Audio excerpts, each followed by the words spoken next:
Hallo, wie du ja weißt, bin ich seit meiner Geburt Spastiker und ich bin mit meinem Leben wirklich zufrieden. Ich habe kein Problem mit meiner Behinderung und dennoch, das habe ich in letzter Zeit zweimal einen Neoprenanzug getestet, der Stromschläge in einer gewissen Frequenz auf meine Muskeln sendet. Der Anzug nennt sich Mollisuit und ich finde ihn richtig gut und spannend. Warum erzähle ich dir das?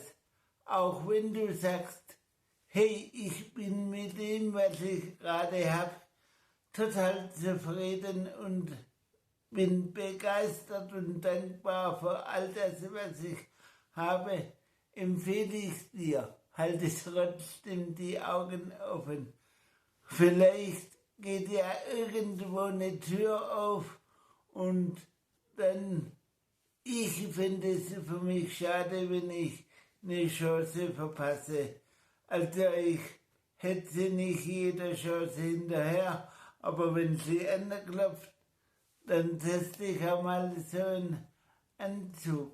Wie ist das bei dir? Auch wenn du sagst, hey, mein Leben ist geil, wie es ist, bist du dennoch offen für Neues?